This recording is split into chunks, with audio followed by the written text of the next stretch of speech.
भारत में लोकतंत्र जिंदा है, यह सिर्फ महसूस कराया जाता है। मैं मनीष लोकतांत्रिक व्यवस्थाओं में बात करने के लिए आज मैं आपके बीच मौजूद हूँ। देखिए, भारत में अभी दो ही प्रमुख मुद्दे चल रहे हैं और वह है लखीमपुर और शाहरुख खान का पुत्र। याद होगा कि शाहरुख खान के पुत्र को लेकर के जिस ड्रग की बात चल रही है, सच्चाई क्या है या उसमें गलत क्या है, इस पे मैं बात नहीं करने आया हूँ। लेकिन एक साल पहले याद कर लीजिए, लगभग बीत चुका है, और सुशांत सिंह की जब हत्या हुई तो ड्रग को लेकर बड़े पैमाने पे हंगामे हुए। देश में बड़े बड़े नौटंकी हुए, बहुत सारे राजनीतिक गैर राजनीतिक संगठनों ने भी खूब तमाशा किया। क्या सुशांत की हत्या की सही जांच हो पाई? क्या उस समय जो ड्रग को लेकर के जिस प्रकार से कार्रवाई हुई, आप समझ लीजिए कि बहुत सारे हीरो हीरोइन जो भारतीय जनता पार्टी के समर्थन में और समर्थक हैं और बड़े स्तर पे खुलेआम नरेंद्र मोदी के भक्त बनते हैं, उन्होंने स्वीकार किया था कि मैं ड्रग का एडिक्ट हूँ और बहुत सारे कई बार मैंने ड्रग्स लिए हैं। वैसे ही जैसे मैं कह दूं कि मैंने सन 1947 में किसी को गोली मार दी थी। समझ रहे हैं बात? यानी अपराध होता है या कैसे भी किया जाए। लेकिन मैं बहुत सारी चीज़ों को अपने स्तर पे नहीं मानता हूँ, इसलिए कि जब भारत की संवैधानिक स्ट्रक्चर संविधान पढ़ाने में ही विश्वास नहीं रखती है, तो संविधान के लागू होने वाली गतिविधियों में कैसे विश्वास रखेगी? मानवता पे या कहा जाए कि भारतीयों पे जो संविधान लागू है, उसे क्या आप हर व्यक्ति के लिए एक समान देख पा रहे हैं? एक अलग नजरिया है लखीमपुर को लेकर, जिसमें आप देख रहे हैं कि गृह राज्य मंत्री यानी भारत सरकार के गृह राज्य मंत्री अमित शाह की टीम के सदस्य, याद होगा अमित शाह खुद तरी पार रहे हैं, और अमित शाह की लगभग जो टीम में गृह मंत्री हैं वो सब क्रिमिनल और अपराधी हैं। उनका पूरा रिकॉर्ड मैंने कई बार आपको दिखाया भी, साझा भी किया है। लेकिन क्या यही संविधान है? क्या आम आदमी के साथ एक छोटी सी मोटरसाइकिल में एक्सीडेंट हो जाए तो वो लोग जेल चले जाते हैं? और इतनी बड़ी घटना हो गई, और आप देख रहे थे कि अब तक भारत की सरकार नरेंद्र मोदी के नेतृत्व में यह चुनावी दंगल के रूप में वह यह निर्णय नहीं ले पा रही कि गृह मंत्री का बेटा जिसपे जो जेल चला गया, उसके ऊपर कानूनी कार्रवाई चल रही है, और वह गृह मंत्री जिसके अंदर पुलिस व्यवस्था पूर्ण रूपेण आती है, उसका वह मालिक बनकर के बैठा हुआ है। और भारत के प्रधानमंत्री इस पे कोई एक्शन नहीं ले रहे हैं, एक शब्द नहीं बोल रहे हैं। जबकि छोटी छोटी बातों पे वह, याद करिए, कपड़े से वो रंग कपड़े के कलर से और कपड़े पहनने के अंदाज से जाति की अभिव्यक्ति और जाति की मौजूदगी का परिचय देते हैं। वह व्यक्ति एक हत्या पे, वह उनके साथ बैठने वाला व्यक्ति जो गृह राज्य मंत्री है भारत का, उसके लिए कानून कहाँ रहा? क्या आपको किसी भी प्रकार के केस मुकदमे या किसी प्रकार के नोटिस के लिए पुलिस आपको यह कहती है कि मालिक आ जाइए, हम आपका स्वागत करते हैं, आप अपनी बात पहले रख लीजिए? क्या कभी ऐसा सुना, देखा? क्या संविधान इसी प्रकार से चलेगा? गृह राज्य मंत्री के पुत्र हैं, इसलिए उनको आमंत्रण दिया गया, इनविटेशन कार्ड दिए गए, जैसे सम्मान के साथ दिया गया, ताकि आपकी प्रतिष्ठा पे आंच न लगे। लेकिन खैर, भारतीय खुश इस बात से हो जाते हैं कि चलो कुछ दिन बाद ही सही वो जेल तो गया। लोग भूल जाते हैं और भूल जाएंगे कि भारत के प्रधानमंत्री नरेंद्र मोदी, जिनका 56 इंच का सीना है, अपने आप को चौकीदार कहते हैं, वह गधा से ज्ञान लेते हैं। खुद उन्होंने बोला था, गधा ज्ञानी प्रधानमंत्री भारत के अमित शाह के नेतृत्व में संचालित भारत सरकार, पूरी पुलिसिंग व्यवस्था सिस्टम भारत के प्रत्येक नागरिक के लिए समान अधिकार की बात नहीं करती है और न ही दिखाती है। और वहीं संसद, आप देख लें कि संसद में बैठा हुआ एक व्यक्ति जिसने अपने बेटे को बचाने के लिए झूठ पे झूठ बोला, बेटे को कब, पुलिस को नहीं पता है कि उसका बेटा कहाँ है, और उस गृह मंत्री के यह बयान देते हैं कि 2 दिन बाद आ जाएंगे, 4 दिन बाद आ जाएंगे, कहाँ है नहीं है, क्या पता नहीं कर सकते हैं? क्यों नहीं भारत की पुलिस उसको खोज पाई? जब उसे मन किया, स्वतंत्र रूप से, बहुत आराम से, बड़े मजेदार तरीके से वह जांच एजेंसी के पास पहुंचा। क्या आप देखते हैं कि कोई हत्यारा जिस पे हत्या का आरोप हो, अगर कोर्ट में भी सरेंडर करने जाता है तो अगर कोर्ट को, पुलिस को अगर इस बात की जानकारी हो जाती है पुलिस को, तो वह कदम कदम पे और पूरी सिस्टम लगा देती है कि वह सीधे तौर पे कोर्ट में ना जाए, उसे मैं पकड़ूं और उसको मारते पीटते लेकर के जाऊं, अपनी वाहवाही कहलाऊं। यह है भारत की पुलिस। और क्या हुआ गृह राज्य मंत्री पुत्र के साथ? बजाबते कुछ लोग गए इंक्वायरी में उनके सपोर्ट के लिए, उनके झूठ बोलने के मदद करने के लिए। यह कैसी इंक्वायरी? आम आदमी के साथ इंक्वायरी होती है तो अलग होती है, एक के साथ एक लोग नहीं होते हैं, कोई समर्थन में नहीं जा सकता। आप समझ लीजिए कि एक वकील को कैसे परमिशन दिया गया कि वह पुलिस जांच में जाए। यानी कि भारत की जो पुलिसिंग सिस्टम है वो भले ही आज उसके बेटे को जेल में जरूर भेज दी है, रिमांड पे जरूर ले लिया है, लेकिन इसके कांड में, इस केस में होना कुछ नहीं है।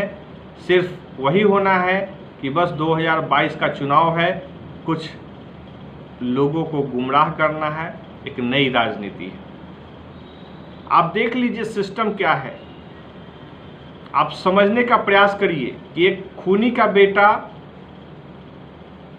गृह राज्य मंत्री है भारत का और यथावत बना हुआ है, सप्ताह भर से ऊपर हो गए घटना को। आप समझ लीजिए कि इस देश में धारा 370 हटने के बाद इंटरनेट, जहां परिंदा पर नहीं मार सकता है, वहां पे हत्या हो जाती है।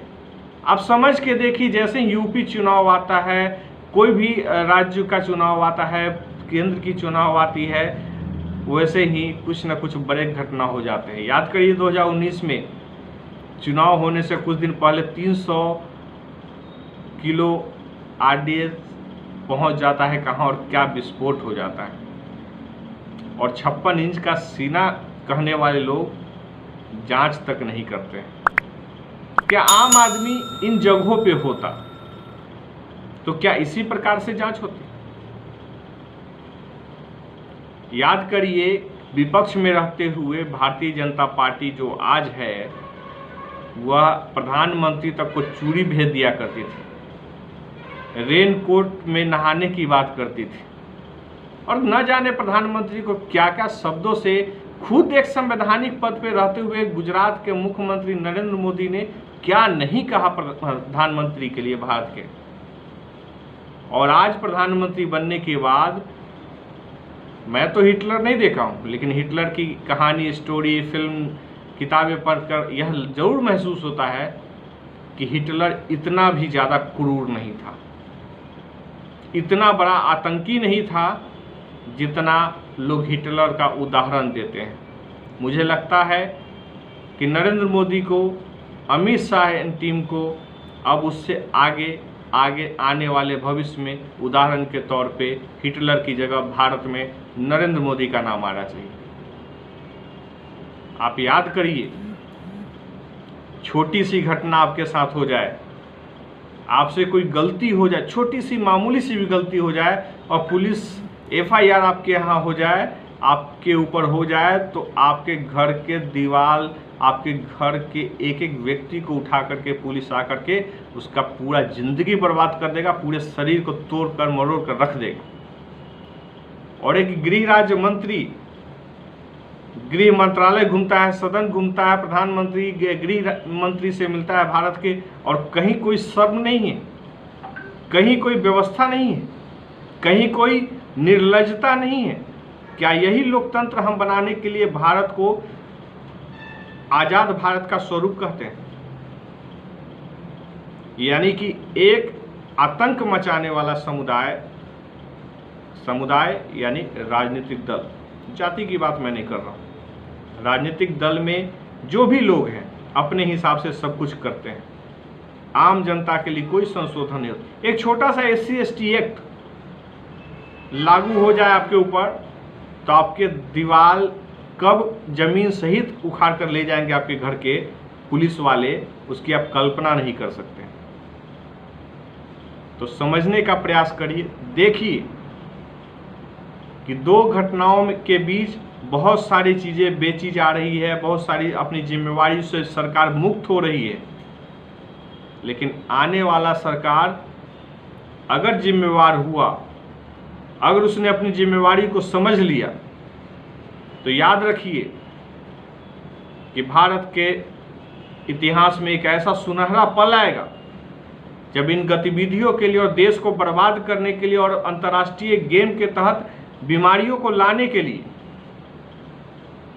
एक बड़े षड्यंत्र के तहत भारत की अर्थव्यवस्था को ध्वस्त करने के लिए, युवाओं को ध्वस्त करने के लिए, युवाओं को कमजोर करने के लिए, यहाँ के संसाधनों को कमजोर और खत्म करने के लिए नरेंद्र मोदी पे एक ऐसी कार्रवाई हो जाएगी जिसकी कल्पना शायद हिटलर युग में भी न हुआ हो, शायद अंग्रेजों ने भी ऐसी क्रूरता का परिचय नहीं दिया हो किसी को सजा।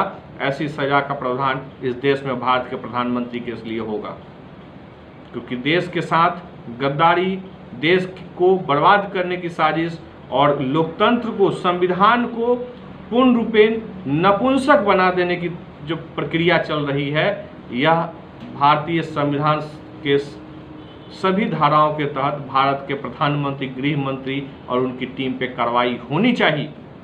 भारत के सुप्रीम कोर्ट को यह एहसास है, उसने खुद टिप्पणी किया कि क्या इस जगह पे कोई आम आदमी होता तो क्या होता उसके साथ बर्ताव। आप समझ लीजिए कि VIP कल्चर के चलते आपकी जो वजूद है, आपके जो अस्तित्व है, उस पर पूरा का पूरा कूटाघात हो रहा है। संविधान और संवैधानिक स्ट्रक्चरों पे पूर्ण रूपेण एक ऐसा बुलडोजर चला दिया जा रहा है जिसमें आप कहीं नजर नहीं आएंगे। आपको दबा दिया जाएगा, आपको खत्म कर दिया जाएगा। लोकतंत्र को वाकई में कुछ बचा के रखना है तो आगे बढ़िए, अपनी बातों को रखिए ताकि एक बेहतर राष्ट्र निर्माण में हम सभी लोग समुचित रूप से मिलकर आगे जाए। न्याय की प्रक्रिया, मैं कई वीडियो में भी कहा हूँ, न्याय की प्रक्रिया ऐसी ही होनी चाहिए कि मेरे ऊपर आरोप लगे तो मुझे बुलाया जाए, मैं अपनी बात को रखूं, आराम से रखूं। यह डर ना हो कि FIR हुआ, फोन करिए, आइए, मैं जवाब देता हूं। लेकिन यह ना हो कि आए, पकड़े, उठा के लेके जेल में रख दिए, तब बताएं कि हाँ आपके ऊपर यह आरोप, आपको मार के कूट करके सब कुछ कर दे, फिर बताएं कि आपके ऊपर यह आरोप है। नहीं होना चाहिए। जो कानून व्यवस्था आज नजर आ रही है, वाकई में हर व्यक्ति के लिए होना चाहिए। याद करिए, योगी आदित्यनाथ अगले प्रधानमंत्री के रूप में देखे जा रहे हैं। लोग को एक हिंदुत्व का बड़ा चेहरा दिख रहा है, लेकिन वह जिस प्रकार से यूपी के अंदर एक बड़ा गेम, एक बड़ी साजिश कर रहे हैं अपने मुख्यमंत्री बनने के लिए, एक लालच मुख्यमंत्री का पद का, एक आप जान लीजिए सिर्फ भगवा कपड़ा तो मैं भी पहनता हूँ और कोई भी पहनते हैं। अब क्वालिटी और सुविधाओं की बात होती है, उस महाजाल में रहने का, उतना बड़ा एसेट, उतनी बड़े नौकर चाकर, एक IAS IPS लॉबिंग में रहे, वो कौन नहीं चाहेगा। तो यह जो योगी ढोंग, जो योगी शब्द का है, इसे बदलना होगा। इस ढोंग से भारत की राजनीति नहीं चलने वाली। मैंने कई जगह सुना, कई पेपरों में भी पढ़ा कि योगी चाहते थे कि कार्रवाई उसी दिन हो, तो चाहते थे तो एक मुख्यमंत्री होकर क्यों नहीं किया?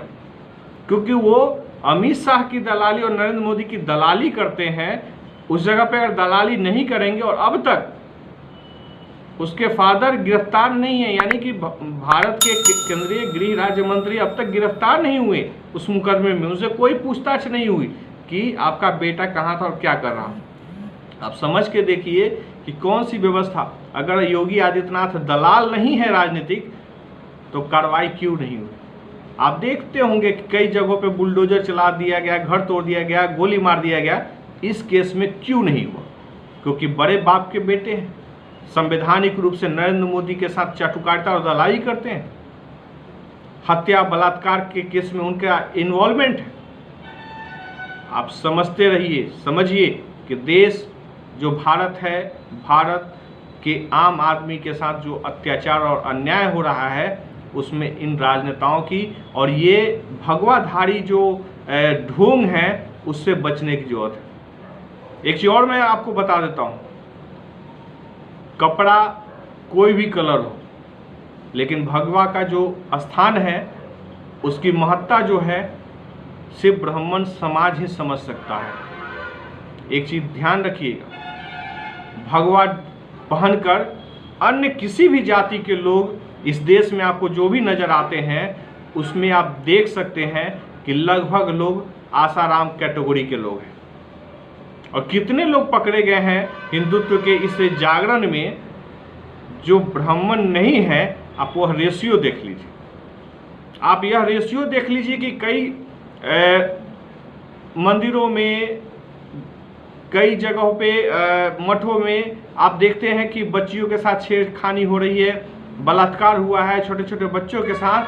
तो उसमें आप जान लीजिए कि भारत सरकार जो अति पिछड़ा जाति की बात करती है, दलित जनजाति की बात करती है, सवर्ण की बात करने लगी है, उसमें स्पष्ट जान लीजिए कि उसी तरीके से जो ब्राह्मण समाज के लोग हैं वो बलात्कारी नहीं है। आप केस का स्टडी करिए। ये भगवा के नाम पर जो ढोंग रचाया जाता है, उसको मुक्त करिए। अगर आप श्री राम को मानते हैं तो भगवा श्री राम का परिचायक नहीं है, वो सनातन धर्म का परिचायक है। और कोई भी आदमी सनातन धर्म और भगवा पहन करके राम के नाम पे अगर आपके बीच आकर के और अत्याचार आपके साथ करता, आपके समाज को तोड़ने का काम करता है, न्याय की बात नहीं करता है, आप समझ लीजिए कि अब तक हिंदू संगठन चलाने वाले बहुत सारे दलाल अब तक यह बात नहीं बोले कि योगी आदित्यनाथ ने इस केस में गलत किया। तो आप लोग समझिए, लोकतंत्र को समझिए, अपनी भूमिकाओं को समझिए, किस प्रकार आपके ऊपर कार्रवाई होती। बहुत सारे हिंदू संगठन के नए नए लड़के हैं जो संगठन बनाया, और क्या क्या कार्रवाई हुई वो सब भी देख लीजिए। और यहाँ नहीं कि बिहार में, यूपी में भी ऐसे हुई है।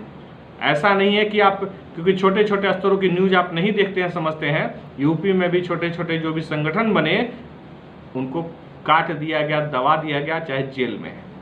बहुत बहुत शुक्रिया, बहुत बहुत धन्यवाद।